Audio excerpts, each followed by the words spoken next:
ാവ് ഗാർഹിക പീഡന കേസ് പരാതികളിൽ മലക്കം മറിഞ്ഞ യുവതി രാഹുലിനെതിരെ പരാതിപ്പെട്ടത് വീട്ടുകാരുടെ നിർബന്ധത്താലാണ്. സ്ത്രീധനം ആവശ്യപ്പെട്ടാണ് മർദ്ദിച്ചത് എന്ന് പറയാൻ വീട്ടുകാർ നിർബന്ധിച്ചു. രാഹുൽ തന്നോട് നന്നായിട്ടാണ് പെരുമാറിയത്. ഭർത്താവിനെതിരെ പറഞ്ഞതെല്ലാം നുണയെന്നും അതിൽ പശ്ചാത്താപമുണ്ട് എന്നും പെൺകുട്ടി പറഞ്ഞു. ഒരു മനസ്സിലൊരു കുറ്റബോധമുണ്ട്. ഇപ്പോൾ സത്യം എന്താണെന്ന് അറിഞ്ഞില്ലെങ്കിൽ ഒരുപക്ഷെ ആ ഒരു കുറ്റബോധം പേറി ഞാൻ എൻ്റെ ജീവിതത്തിനെ ജീവിച്ചു തീർക്കേണ്ടി വരും. സോ എന്തായാലും എനിക്കത് പറഞ്ഞേ പറ്റും. പോലീസിൻ്റെ കുറച്ച് നാളുകളായിട്ട് പോലീസിൻ്റെ മുന്നിലാണെങ്കിലും മീഡിയാസിൻ്റെ മുന്നിലാണെങ്കിലും എനിക്ക് കുറേ അധികം നുണകൾ പറയേണ്ടി വന്നു. ഒരുപാട് റിഗ്രറ്റ് ചെയ്യുന്നുണ്ട് ഞാനിന്ന്. എന്നെ അത്രയും ഇഷ്ടപ്പെട്ട, എന്നെ അത്രയും സ്നേഹിച്ച, എന്നെ അത്രയും നല്ല രീതിയിൽ ട്രീറ്റ് ചെയ്ത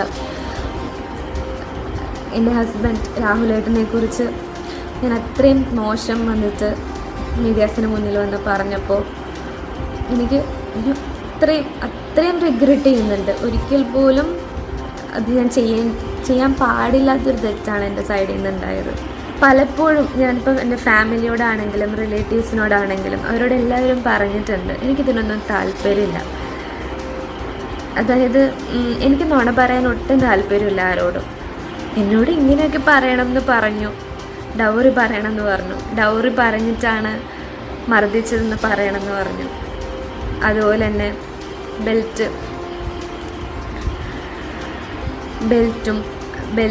ബെൽറ്റ് വെച്ച് അടിച്ചതും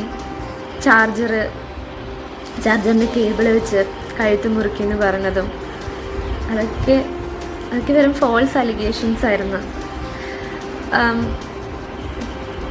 പലപ്പോഴും എനിക്ക് ആരും ആ ഒരു സമയത്ത് സപ്പോർട്ട് ഉണ്ടായിരുന്നില്ല. എന്ത് പറയണം, ആരുടെ കൂടെ നിൽക്കണം, ഭയങ്കര കൺഫ്യൂസ്ഡ് ആയിരുന്നു ഞാൻ ആ സമയത്ത്. ഭയങ്കര ഷോക്ക്ഡായിരുന്നു. അപ്പോൾ അന്ന് പാരൻസിൻ്റെ കൂടെ നിന്നിട്ട് എനിക്ക് അങ്ങനെയാണ് അന്ന് ചെയ്യാൻ തോന്നിയത്. അതായത് എന്നെ ഒരുപാട് രീതിയിൽ ബ്രെയിൻ വാഷ് ചെയ്തു. ലൈക്ക് സൂയിസൈഡ് ചെയ്യുന്ന പോലും പറഞ്ഞു. അപ്പോൾ അങ്ങനെ കേട്ടപ്പോഴത്തേക്ക് ഞാൻ ഒരുപാട് പേടിച്ചു പോയി. ലൈക്ക് എനിക്കപ്പോൾ ആ ഒരു സമയത്ത് അവരുടെ കൂടെ നിൽക്കണം എന്നാണ് എനിക്ക് തോന്നിയത്. അതുകൊണ്ട് മനസ്സോടുകൂടി ഞാൻ മീഡിയാസിന് മുന്നിൽ വന്നിട്ട് രാഹുലേട്ടനെ കുറിച്ച് ആവശ്യമില്ലാത്ത കുറേ അധികം നുണകൾ എനിക്ക് പറയേണ്ടി വന്നു. അറിയില്ല, ഒരുപാട് റിഗ്രറ്റ് ചെയ്യുന്നുണ്ട്. ഞാൻ ഒരുപാട് മിസ് ചെയ്യുന്നുണ്ട് രാഹുലേട്ടനെ. ഒരിക്കൽ പോലും കല്യാണത്തിൻ്റെ എന്താ പറയുക, ആ ഒരു സ്റ്റേജിൽ പോലും എന്നോട് ഡൗറി ചോദിച്ചിട്ടില്ല. രാഹുലേട്ടനായിട്ട് മാത്രമല്ല, രാഹുലേട്ടൻ്റെ ഫാമിലിയോ ആരോ നമ്മളോട് ഡൗറി ചോദിച്ചിട്ടില്ല. വക്കീൽ പറഞ്ഞിട്ടാണ് ആക്ച്വലി ആ ഒരു 150 പവൻ സ്വർണം ചോദിച്ചെന്നും കാറ് ചോദിച്ചെന്നും അങ്ങനെയുള്ള അലിഗേഷൻസ്, അത് കേസിന് ബലം കിട്ടിക്കോട്ടെ എന്ന് വിചാരിച്ചിട്ടാണ് നമ്മൾ ആ അലിഗേഷൻസ് അതിൽ ആഡ് ചെയ്തത്.